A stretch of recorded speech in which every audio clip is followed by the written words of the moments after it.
صلی اللہ محمد. بسم اللہ الرحمن الرحیم الحمدللہ الذی جعلنا من المتمسکین بولایت امیر المؤمنین اللہم ایاک نعبد و ایاک نستعین الصلاۃ والسلام بتحیۃ والاکرام علی اشرف الانبیاء والمرسلین وأولادہ الطیبین الطاہرین المعصومین ثم الصلاۃ والسلام علی الصدیقۃ المبارکہ الرازیۃ المرضیہ عالمۃ غیر معلمہ السیدہ فاطمۃ الزہراء اللہم صلی اللہ محمد تعالی علی اعدائهم اجمعین اما بعد فقد قال رسول اللہ صلی اللہ علیہ وآلہ وسلم بسم اللہ الرحمن الرحیم ان الحسین مصباح الہدی و سفینۃ النجاۃ. مومنین اکرام، دعا ہے کہ خالق آل محمد ہماری آج کی اس مجلس، ہماری آج کی اس نشست کو اپنی بارگاہ میں قبول و منظور فرمائے. اور جیسا کہ ہم ہمیشہ اپنی مجالس میں دعا کرتے ہیں، ولایت علی 313 یہ چینل جو آج کے اس دور میں، مشکل ترین دور میں، پرآشوب زمانے میں بہتر سے بہتر طریقے تک مومنین تک فضائل آل محمد اور مصائب آل محمد کی رسائی کا وسیلہ بنا ہوا ہے. مولا اس چینل کی توفیقات میں اضافہ فرمائے. اس چینل کے روح اللہ جناب سید انتصار شاہ صاحب، ان کے خانوادہ کی توفیقات میں اضافہ فرمائے، اور ہمیں ہماری اس عبادت کو خوشنودی سیدہ سلام اللہ علیہا میں ہمیشہ کے لیے شمار فرمائے، اور بی بی کی خوشنودی اس عبادت کے لیے خصوصی ہمیں حاصل، اور ناصرین صاحب العصر میں میرا مالک ہمارا شمار کرتا ہے. جیسا کہ آپ تمام مومنین جانتے ہیں کہ یکم محرم کا چاند طلوع ہو چکا، اور پوری کائنات میں رہنے والے امام حسین علیہ السلام سے محبت کرنے والے، امام حسین سے عشق کرنے والے لوگ یہ بات سے بخوبی واقف ہیں کہ جو ہی افق پہ محرم کا چاند طلوع ہوتا ہے تو چاند محرم کا دیکھتے ہی جو سب سے پہلا خیال ذہن میں آتا ہے وہ خیال مظلومیت حضرت امام حسین ابن علی. ہر چاند، ہر اسلامی مہینہ اپنے اندر بے شمار واقعات رکھتا ہے. ہر اسلامی مہینے کے اندر بہت سے واقعات، لیکن ایسا کبھی بھی نہیں ہوتا کہ کوئی ایک واقعہ کسی ایک چاند کو، کسی ایک مہینے کو مکمل اپنے ساتھ منسوب کر لے. لیکن واحد محرم الحرام ایک ایسا مہینہ ہے جس مہینے میں 1400 سال پہلے 61 ہجری میں 10 محرم کو ایک سانحہ، ایک واقعہ رونما ہوا، لیکن قیامت تک کے لیے پورے محرم الحرام کو منسوب کر دیا گیا یاد حضرت امام حسین کے ساتھ. محرم کا چاند جہاں زمانے کو مظلومیت حسین ابن علی کا درس دیتا ہے، وہاں آج بھی امام حسین علیہ السلام کا یہ چاند استعارہ ہے ان تمام لوگوں کے لیے جو پوری دنیا میں حق کا ساتھ دینا چاہتے ہیں، جو ظالم کے سامنے سینہ سپر ہونا چاہتے ہیں، جو مظلوم کے حق میں آواز اٹھانا چاہتے ہیں. یہ چاند ان تمام کے لیے پیغام ہے. یہ چاند پیغام ہے آزادی انسانیت کا. یہ چاند پیغام ہے معراج انسانیت کا. یہ چاند پیغام ہے عروج بندگی کا. یہ چاند پیغام ہے تحفظ پروردگار کا. یہ چاند پیغام ہے محافظت رسالت کا. یہ چاند پیغام ہے کہ آج بھی آدم کو علیہ السلام کہا جا رہا ہے تو اس چاند میں ہونے والے اس واقعے کی وجہ سے. یہ چاند آج بھی پیغام دے رہا ہے کہ آج بھی دنیا میں قرآن پڑھا جا رہا ہے تو اسی حسین کی وجہ سے. اگر آج بھی مسجدوں میں نماز ادا ہو رہی ہے تو اس حسین ابن علی کی وجہ سے. اگر آج بھی مسلمان اسلام پہ عمل پیرا ہیں تو اس اسلام کا اکیلا اور واحد محسن حسین ابن علی ہے. بے شک. اب امام حسین علیہ السلام کی یاد جو ہی محرم کا چاند طلوع ہوتا ہے تو بہت سے سوالات گردش کرنا شروع کر دیتے ہیں، اور سوشل میڈیا کے دور میں یہ سوالات اتنی تیزی سے گردش کرتے ہیں کہ یہ بہت سے لوگوں کو حق کے رستے سے ہٹانے کی کوشش کرتے ہیں. سوالات یہ ہوتے ہیں کہ آیا امام حسین کا غم کیسے منایا جائے؟ امام حسین علیہ السلام سے محبت تقاضا کیا کرتی ہے؟ کیا ماتم کرنا چاہیے؟ کیا عزاداری ہمارے لیے کیا فائدے رکھتی ہے؟ یہ وہ تمام سوالات ہیں جن کی نسبت کہیں نہ کہیں حضرت امام حسین ابن علی سے ہے. تو لہذا ان تمام نسبتوں کو سمجھنے کے لیے، ان تمام نسبتوں کو دیکھنے کے لیے سب سے پہلے ہمیں دیکھنا پڑے گا کہ جن کے ساتھ یہ ساری باتیں منسوب ہیں وہ ذات خود کیا ہے.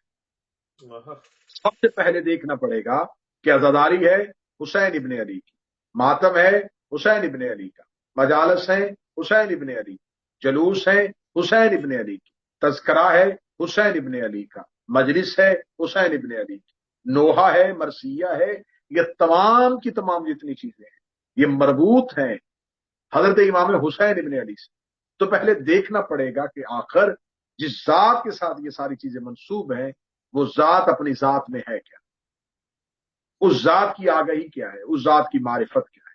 تو صاحبان عقل و دانش، جب ہم اس ذات کی معرفت اور اس ذات کی پہچان کے لیے قرآن کے دروازے پہ جاتے ہیں، جب ہم اس ذات کی پہچان کے لیے رسول کے دروازے پہ جاتے ہیں تو معرفت کے سمندر ہیں جو جاری ہو جاتے ہیں۔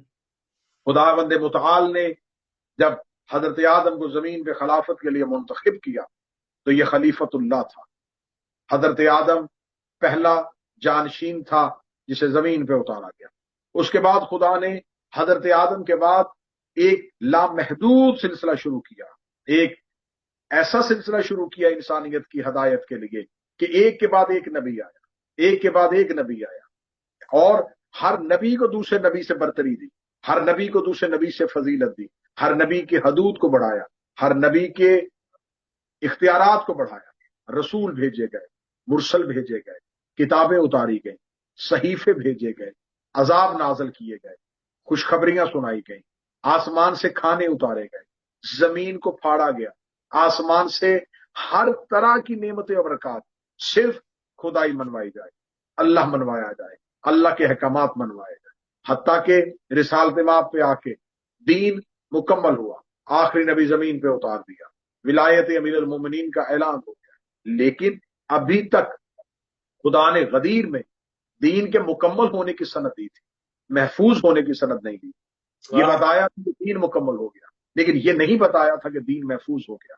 حضرت آدم زمین پہ اترے، حق کا پیغام دیا، لیکن یہ نہیں کہا کہ اب تیرے دین کو کوئی خطرہ نہیں ہے۔ حضرت نوح آئے، سفینہ بنایا، یہ نہیں کہا کہ اب تیرے دین کو خطرہ نہیں ہے۔ ابراہیم نے نار نمرود کو گلزار کیا، لیکن یہ نہیں بتایا کہ اب تیرے دین کو کوئی خطرہ نہیں ہے۔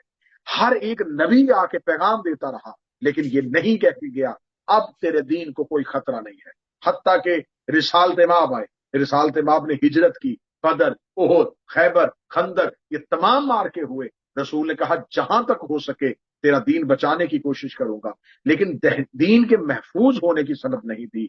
واللہ عظمت حسین ابن علی 10 محرم 61 ہجری کو امام حسین ابن علی نے نمائندہ انبیاء بن کے، وارث انبیاء بن کے، خون رسول بن کے، جگر گوشہ بطول بن کے، فرزند امیر المومنین بن کے 10 محرم 61 ہجری کو عراق کے شہر کربلا کے ریگستان میں حسین ابن علی نے خدا بند متعال کی بارگاہ میں کہا جو دین تو نے آدم سے شروع کیا تھا اور میرے نانا سید المرسلین پہ آ کے تو نے مکمل کیا ہے، اور میرے بابا علی کی ولایت کے ساتھ اسے مکمل کر کے اس کی تکمیل کی سند دی ہے، اس دین میں پھر بھی یزید جیسا فاسق پیدا ہو گیا جس نے تیرے آدم کا انکار کر دیا، جس نے نبیوں کا انکار کر دیا، جس نے قرآن کا انکار کر دیا۔ اے پروردگار عالم، اب حسین ابن علی 10 محرم کربلا میں کھڑا ہے، مجھے سال نہیں چاہیے، لشکر نہیں چاہیے، مجھے عذاب نہیں چاہیے، مجھے فرشتوں کی نصرت نہیں چاہیے، مجھے انسانیت کا لشکر نہیں چاہیے، لیکن یہ وعدہ میں کرتا ہوں کہ 6 گھنٹے میں فجر عاشور سے لے کے عصر عاشور تک میں تیرا دین اتنا محفوظ کر دوں گا کہ اب قیامت تک کے لیے تیرے دین کو کوئی خطرہ نہیں رہے، قیامت تک کے لیے تیرا دین ہمیشہ کے لیے محفوظ ہو۔ اب حسین ابن علی نے دین کو محفوظ کر دیا۔ جب دین حسین ابن علی کے ہاتھوں محفوظ ہو گیا تو اب دین کا محافظ ہو گیا حسین ابن علی۔ جب دین کے محافظ حسین ابن علی ہو گئے، اب آئیے چلتے ہیں خداوند متعال کے قرآن کی جانب۔ خدا نے کہا فذکرونی اذکر، تم نے میرا ذکر نہیں کیا، اب میں تمہارے ذکر کو بلند کروں۔ میرا ذکر انبیاء کرتے تھے لیکن اتنا بلند نہیں کر سکے، میرا ذکر رسول کرتے تھے لیکن اتنا اعلیٰ نہیں کر سکے، میرا ذکر ہر ایک رسول، مرسل، نبی، پیغمبر نے کیا لیکن اتنا اعلیٰ نہ کیا۔ فذکرونی اذکرکم، تم نے میرے ذکر کو اتنا بلند کر دیا جتنا میں چاہتا تھا۔ اب میرا ذکر مکمل ہونے کی انتہا ہو گئی، اب میرے اوپر قرض ہے، اب میں تیرے ذکر کو بلند رکھوں گا، اب میں زمانے کو بتاؤں گا کوئی تھا جس نے میرے ذکر کو بلند کیا تھا۔ اب یہ جو پیغام عزاداری ہے، یہ جو محرم کا چاند ہے، یہ محرم کا چاند کسی شیعہ کی حسین سے محبت کی علامت نہیں، کسی سنی کا حسین سے عشق نہیں ہے، کسی مسلمان کی آل محمد کے ساتھ محبت نہیں ہے، یہ پروردگار کا وعدہ ہے، کیونکہ 10 محرم 61 ہجری کو حسین اپنے وعدے کو پورا کر چکے۔ اب قیامت تک کے لیے مجلس ہوگی تو مشیت پروردگار ہے، ماتم ہوگا تو یہ رضا پروردگار ہے، نوحہ پڑھا جائے گا تو یہ مرکز پروردگار ہے، کیونکہ حسین نے جتنا ذکر بلند کرنا تھا کر دیا۔ اب قیامت تک کے لیے یہ ذکر مجلس کی صورت میں ہو، نوحے کی صورت میں ہو، مرثیہ کی صورت میں ہو، جس بھی صورت میں ہو، اس ذکر کو اگر بلند کیا جائے گا تو وہ بلند بندہ نہیں کر رہا، وہ بلند خدا کر رہا ہے۔ وہ خدا اس کو بلند اس لیے کر رہا ہے کہ حسین نے اس کے ذکر کو بلند کر دیا تھا۔ تو جب حسین نے ذکر کو بلند کیا تھا تو اب خدا اس ذکر کو بلند کر رہا ہے۔ تو اب اگر کوئی عزاداری کا دشمن ہوگا تو وہ عزاداری کا دشمن نہیں ہوگا، وہ خدا کا دشمن ہوگا۔ اگر کوئی ماتم سے انکار کرے گا تو وہ ماتم سے انکار نہیں کرے گا، وہ خدا سے انکار کرے گا۔ اگر کوئی زنجیر زنی کا انکار کرے گا تو خدا کی قسم وہ انکار زنجیر زنی کا نہیں ہوگا، وہ اللہ کے اس وعدے کا انکار ہوگا جو خدا نے حسین ابن علی کے ساتھ کیا۔ جیو قبلہ نعرہ حیدری یا علی علی علی علی علی علی۔ معرفت حسین ابن علی کیا ہے؟ امام حسین علیہ السلام کیا ہم ان کی یاد صرف اور صرف اس لیے مناتے ہیں کہ ہم جن کا کلمہ پڑھتے ہیں یہ ان کے نواسے تھے؟ آج کی اس پہلی نشست میں میں مسلمانان عالم کو مخاطب کرنا چاہتا ہوں کہ کیا ہم حضرت امام حسین ابن علی کی یاد اس لیے مناتے ہیں کہ وہ رسول کے نواسے، وہ علی کے بیٹے تھے؟ نواسہ رسول ہونا یہ حسین کا مقام، فرزند امیر المومنین ہونا یہ حسین کا مقام۔ لیکن امام حسین علیہ السلام کی معرفت جو تھی وہ امام حسین علیہ السلام کی حسین کی ذات ہے، بے شک ذات حسین ابن علی۔ واہ امام حسین علیہ السلام بچپن ہے امام حسین کا، ممبر پہ ہے رسول، کائنات کے رسول ممبر پہ ہیں اور صحابہ کی صفوں کو چیر کے کریم کربلا مسجد میں داخل ہو۔ جو ہی مسجد میں حسین ابن علی داخل ہوئے تو بچپن ہے حسین کا، رسالت مآب کی نگاہ حسین پہ پڑی، امام حسین کی نگاہ ممبر پہ تھی۔ کریم کربلا چلتے ہوئے آ رہے تھے، یا اہل سنت کتابوں نے بھی اس واقعے کو نقل کیا کہ رسالت مآب نے ممبر چھوڑا، ممبر چھوڑ کے باقاعدہ ممبر سے نیچے اترے، صحابہ کی صفوں کو چیرا، چیرتے ہوئے وہاں گئے جہاں حسین، امام حسین کو اپنے ہاتھوں پہ لے کے رسول ممبر پہ آئے، ممبر پہ آ کے امام حسین کو اپنے زانوں پہ بٹھایا۔ اب جو شریعت کی بات کر رہے تھے اس بات کو وہیں پہ روک دیا، جو دین کی بات کر رہے تھے اسے وہیں پہ روک دیا۔ امام حسین کو ممبر پہ اپنے زانوں پہ بٹھا دیا، صحابہ کی طرف نگاہ کر کے کہا ایھا الناس فعرفوا ھذا الحسین، اے لوگوں پہچانو یہ حسین۔ اب میرا سوال ہے، اہل سنت برادران نے کثرت کے ساتھ اس واقعے کو نقل کیا، میں سوال کرتا ہوں کہ جب رسول کہہ رہے تھے پہچانو تو وہ جو سامنے بیٹھے ہوئے تھے وہ اس دور کے لوگ تھے، وہ صحابہ رسول تھے، ان میں سے کون نہیں جانتا تھا کہ یہ نواسہ رسول؟ ان میں سے کون نہیں جانتا تھا کہ یہ علی کے بیٹے؟ کیونکہ میں موضوع کے ساتھ متصل ہونے لگا ہوں، رسالت مآب نے انہیں کہا کہ اب تک تم رشتے سے حسین کو پہچان رہے تھے، اب تک تم حسین کا احترام کر رہے تھے میرا نواسہ ہونے کی وجہ سے، تم اسے چومتے تھے کہ یہ جس کا کلمہ پڑھتے ہیں یہ اس کا بیٹا ہے، یہ اس کا نواسہ ہے، یہ اس کا خون ہے، یہ اس کی بیٹی کا بیٹا ہے۔ فرمایا ذہنوں سے صاف کرو یہ رشتہ داری کی بنیاد پہ حسین کی عزت، ختم کرو ذہنوں سے تعلق کی وجہ سے حسین کا احترام۔ اگر حسین کا احترام اس وجہ سے کر رہے ہو جس کا کلمہ پڑھتے اس کا بیٹا ہے تو آج کے بعد احترام نہ کرنا، فعرفوا ھذا الحسین، پہچانو یہ حسین ہے۔ یہ نہیں کہا کہ جانو یہ حسین ہے، یہ نہیں کہا کہ مانو یہ حسین ہے، کہا پہچانو یہ حسین۔ جب کہا پہچانو یہ حسین ہے تو ہم صحابہ نے سر اٹھائے کہ ہم نے کیا پہچانے، ہم تو پہچانتے ہیں کہ یہ حسین ہے۔ فرمایا جدہ فی الجنہ، تم عبادت کرتے ہو جنت کے لالچ کی وجہ سے، اس کا دادا جنت کا مالک ہے، جدہ فی الجنہ اس کی دادی جنت کی مالک، ابو ہو فی الجنہ اس کا باپ جنت کا مالک، امہ ہو فی الجنہ اس کی ماں جنت کی ماں۔ امتہ فی الجنہ، اس کی پھپھی جنت کی بات ہے، امتہ فی الجنہ، یہ کہنے کے بعد رسالت امام نے فرمایا محبہ فی الجنہ، اس کے چاہنے والے جنتی، محبہ فی الجنہ، اس کے چاہنے والوں کے چاہنے والے بھی جنت۔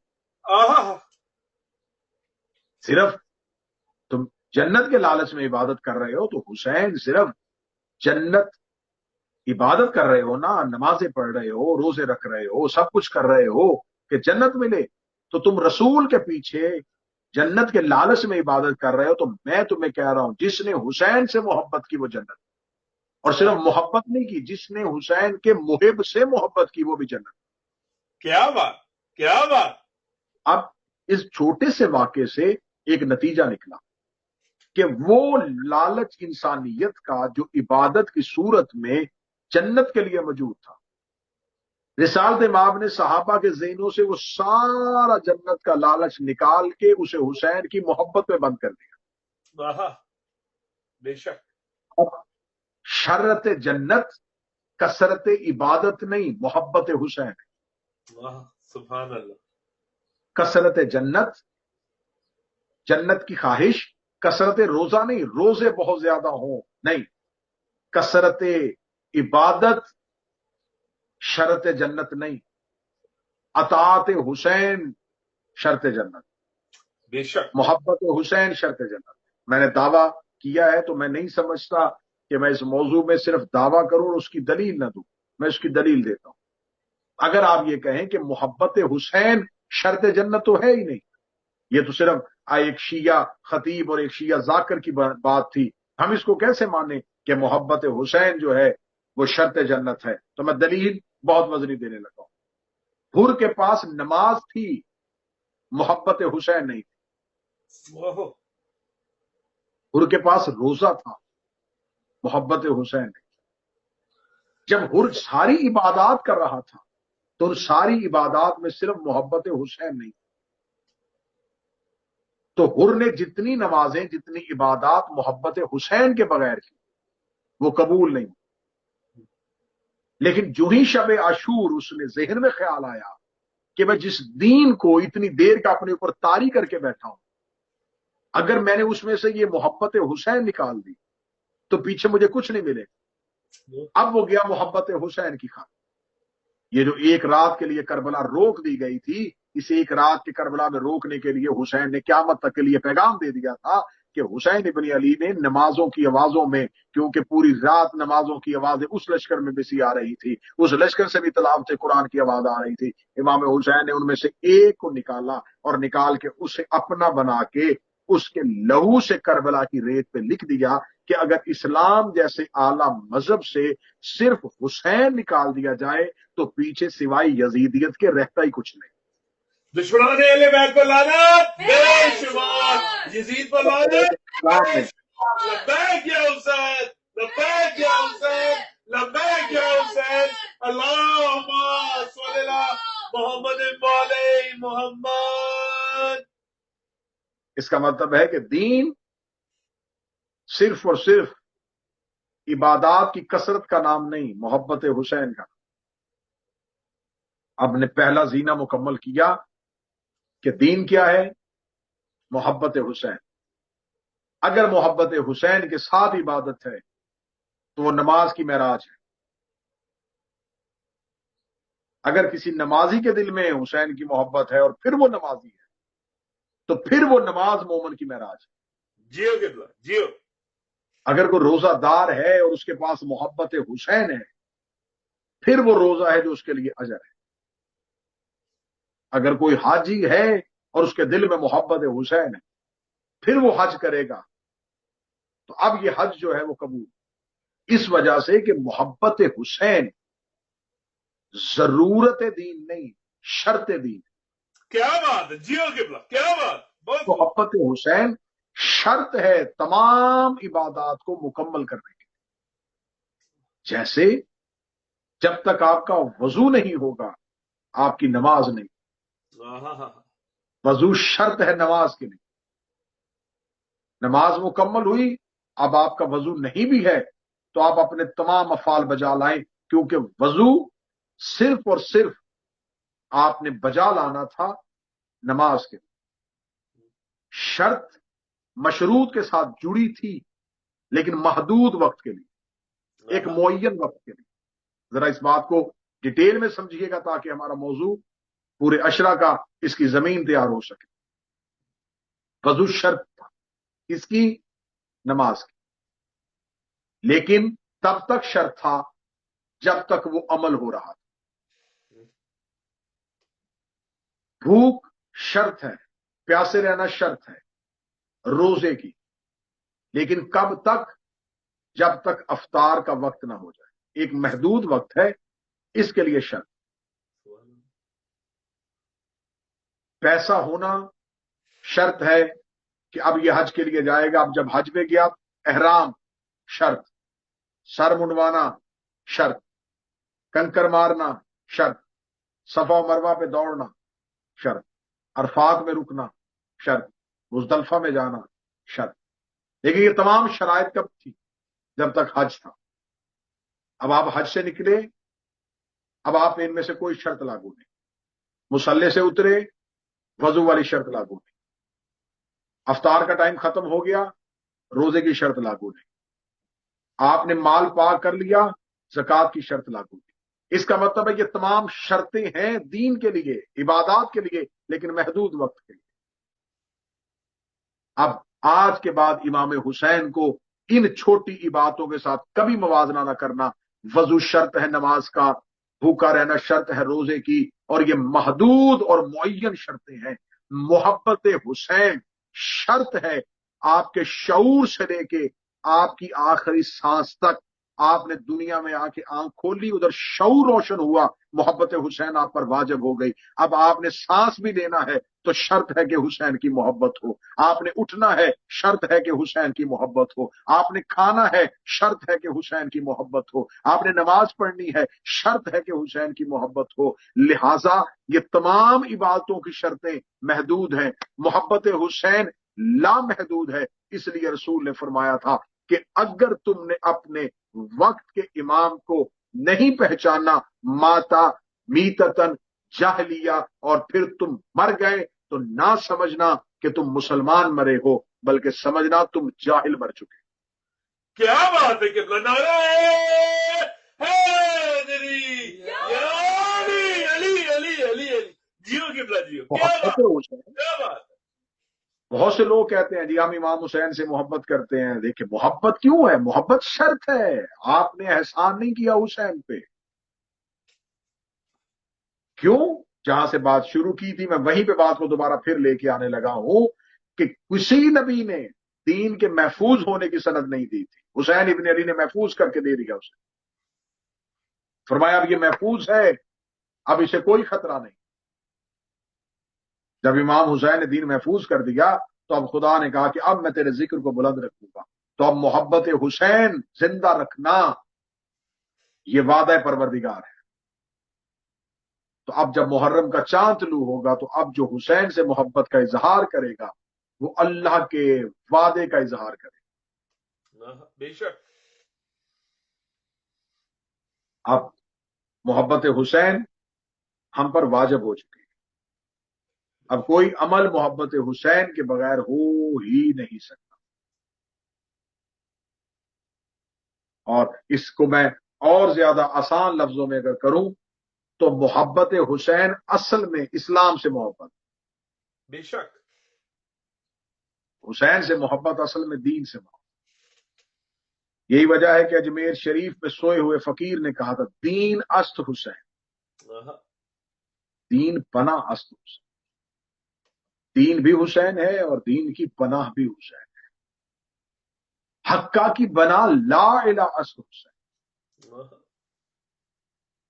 اب یہاں پر کسی فتوے کی ضرورت نہیں پڑے گی. معین الدین نے کہا حقہ کی بنا لا الہ است حسین. حق یہ ہے کہ لا الہ بھی حسین ہے. بے شک. جب پوچھا گیا کہ یہ کیسے ہو سکتا ہے، لا الہ تو توحید ہے، تو یہ لا الہ حسین کیسے ہو گیا؟ انہوں نے کہا لا الہ حسین اس لیے ہے کہ توحید کی لا الہ میں انکار ہے کہ نہ کوئی سوائے اللہ کے. اس نہیں کو جس نے بقا دی ہے وہ حسین ہے۔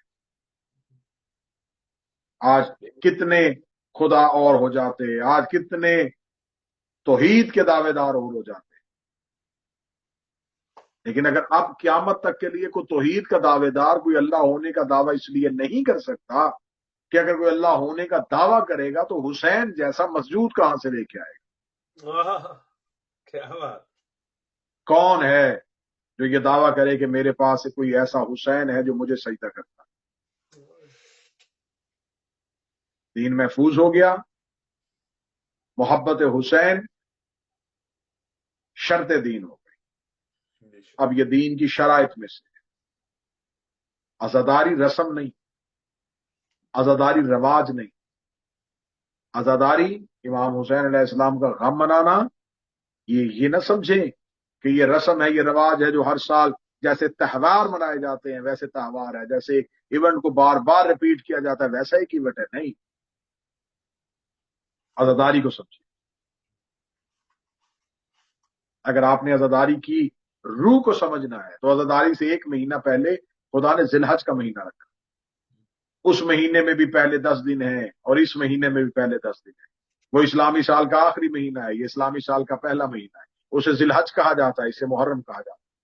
اس میں بھی یکم سے لے کے 10 ذی الحج تک 10 دن ہے، اس میں یکم سے لے کے 10 محرم تک 10 دن ہے۔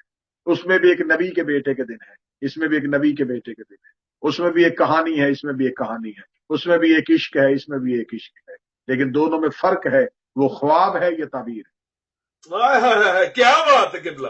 جیو جیو، کیا بات! صرف دیکھا گیا تھا، اس میں عملاً کر کے دکھایا۔ آج پوری دنیا میں مسلمان جب حضرت ابراہیم کے بیٹے کے دن آئے، ابھی پچھلا مہینہ گزرا، اس میں عید الاضحیٰ تھی۔ عید الاضحیٰ کس کی سنت ہے؟ ابراہیم کی۔ ابراہیم کون تھے؟ اللہ کے نبی۔ کب آئے تھے؟ ہمارے رسول سے پہلے۔ تو ہم کس کا کلمہ پڑھتے ہیں؟ محمد رسول اللہ۔ ابراہیم کون تھے؟ ہمارے نبی کی جد تھے۔ اچھا، اب میرا سوال ہے مسلمانوں سے جو پوری دنیا میں اس آج کی ہماری تقریر اور نشست اور مجلس کو سن رہے ہیں، کہ جب حضرت ابراہیم اور حضرت ابراہیم کے بیٹے اسماعیل کے دن تھے، پھر مسلمانوں میں کوئی تنازع نہیں تھا، کوئی جھگڑا نہیں تھا، کوئی اختلاف نہیں، کسی مسلمان کے ہاں یہ نہیں تھا کہ یہ قربانی کرنی چاہیے یا نہیں کرنی چاہیے، ضروری ہے یا نہیں ضروری۔ کسی ایک، میں بہت لطیف نکتہ دینے لگا، کسی ایک بھی مولوی کی مجھے آواز اور فتویٰ ایسا نہیں ملا کہ جو پیسے آپ نے ابراہیم کے یاد میں جانور خریدنے ہیں وہ پیسے کسی غریب کو دیں۔ جی، کسی نے نہیں کہا کہ یہ جو جانوروں کا خون بہانا ہے، انہی پیسوں میں سے کوئی بلڈ جو ہے وہ ارینج کر کے کسی مریض کو دے۔ کوئی ایک فتویٰ نہیں آیا کہ یہ پیسے کا ضیاع ہے، اتنے زیادہ جانور قربان نہیں کرنے چاہیے، بلکہ بار بار مولویوں نے کہا بہتر سے بہتر جانور خریدو، مہنگے سے مہنگا جانور خریدو، ابراہیم کی یاد جتنی بہتر ہو سکے منواؤ، ابراہیم کی یاد میں جو ہو سکے وہ خرچ کرو۔ وہ کس کی یاد تھی؟ ابراہیم کی۔ یہ کس کی یاد ہے؟ رسول کے بیٹے کی۔ اب سر پہ قرآن رکھ کے بتاؤ کہ قیامت والے دن ہم نے جواب حضرت ابراہیم کو دینا ہے یا حضرت محمد کو دینا ہے؟ کیا بات ہے قبلہ! جی، تو کیا قیامت والے رسول نہیں پوچھیں گے کہ جب ابراہیم کے بیٹے کے دن تھے تو پھر تو تمہیں کوئی دین خطرے میں نہیں تھا، پھر تو تمہیں کوئی فتویٰ، کوئی بحث شروع نہیں ہوئی، لیکن جو ہی حسین ابن علی کے دن آئے؟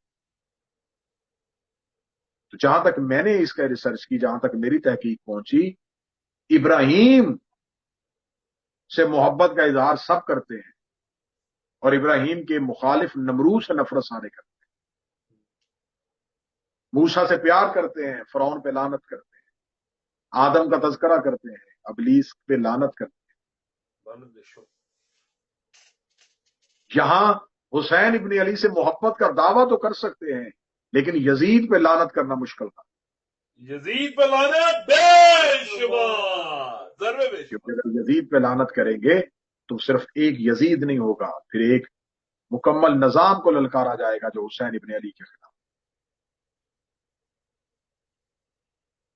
قیام حضرت امام حسین علیہ السلام بہت سی وجوہات رکھتا ہے،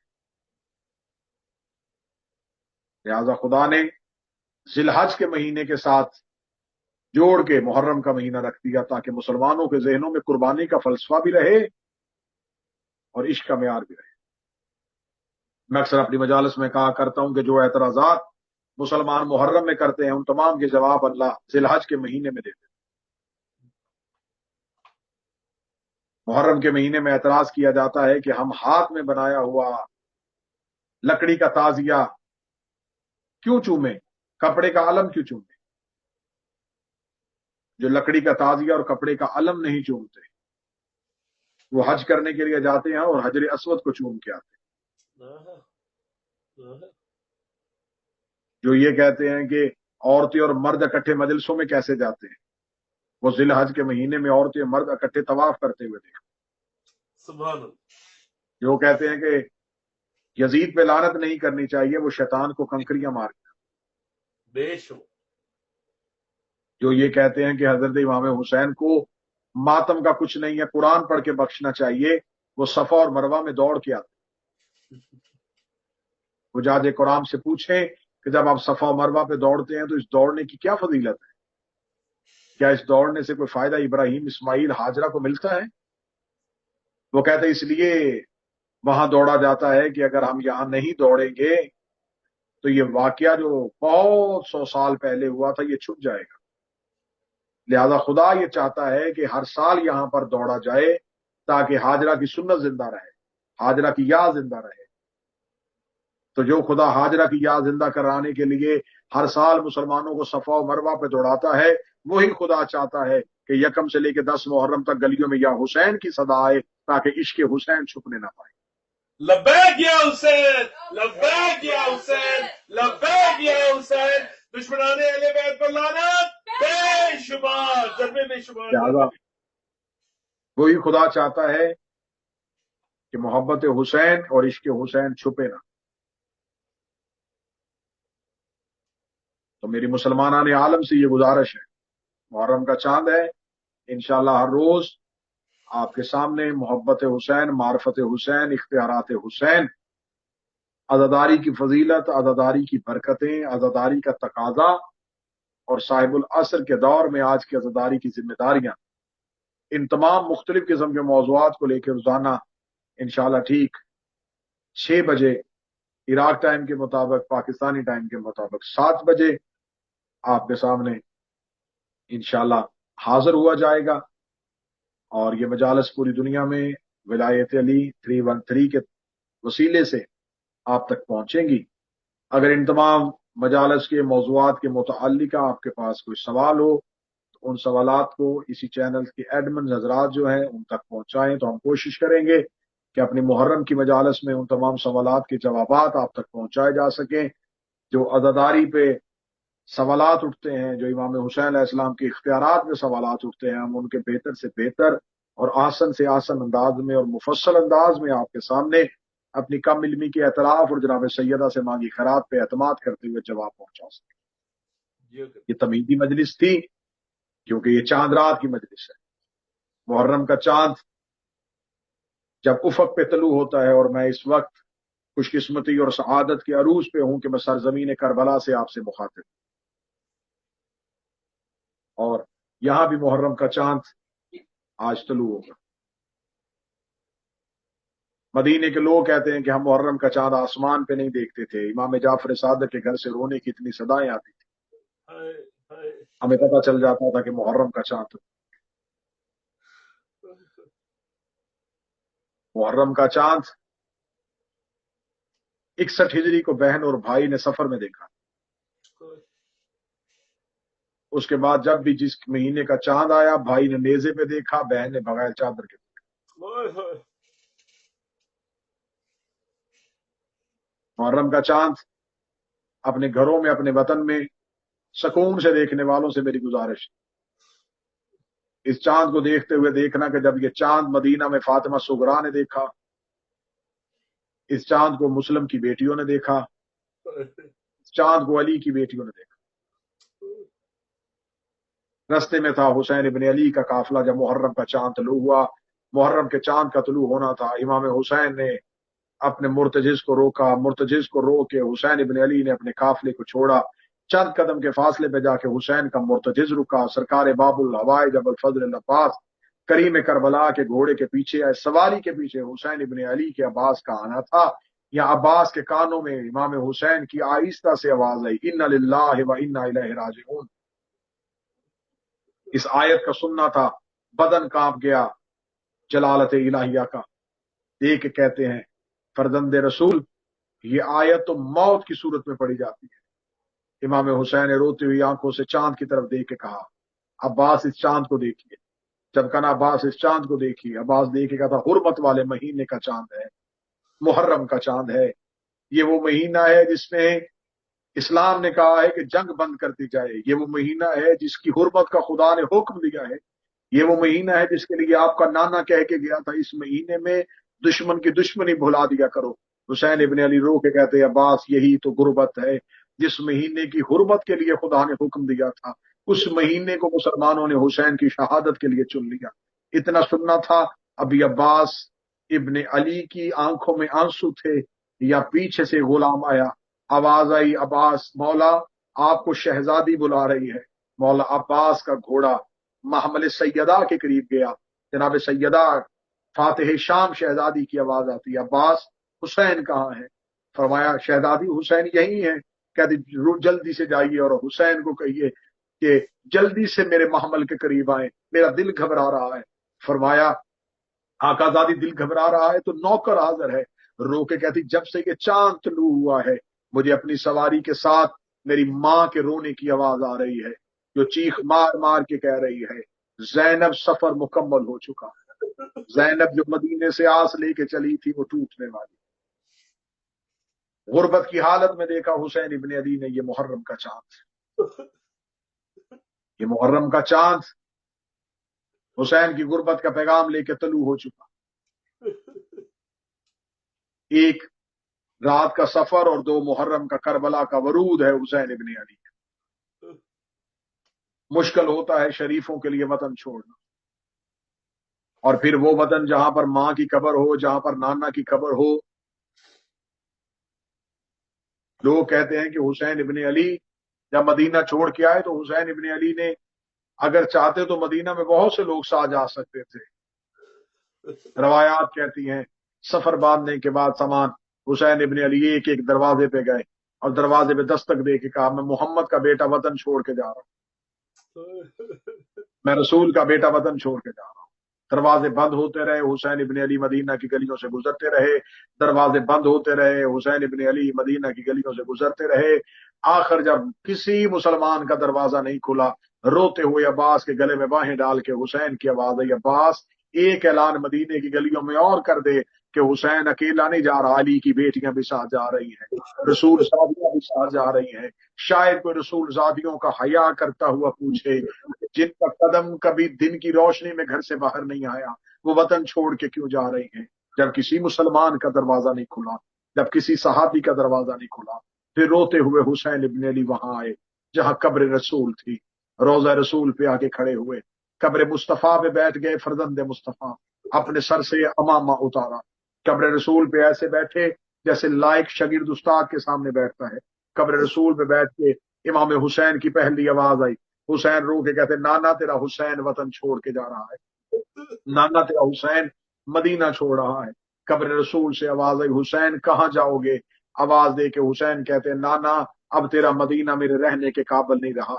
نانا آپ کے جانے کے بعد شریفوں کے گھروں کو آگ لگ گئی. نانا آپ کے جانے کے بعد شریفوں کی بیٹیاں پہلو پہ ہاتھ رکھ کے چلی گئی. نانا آپ کے جانے کے بعد شریفوں کے جنازوں پہ تیر چلتے رہے. نانا تیرے جانے کے بعد مدینے کے لوگوں نے ہمیں غریب کر دیا. میرے بابا کو مدینے کے لوگوں نے سلام نہیں کیا. نانا تیرے جانے کے بعد میرے بابا کو مدینہ چھوڑ کے کوفہ جانا پڑا. نانا تیرے جانے کے بعد میری ماں زخمی ہو کے چلی گئی. نانا تیرے جانے کے بعد میرے حسن کو مدینے میں زہر مل گئی. نانا تیرے جانے کے بعد میرے حسن کے جنازے پہ تیر لگے.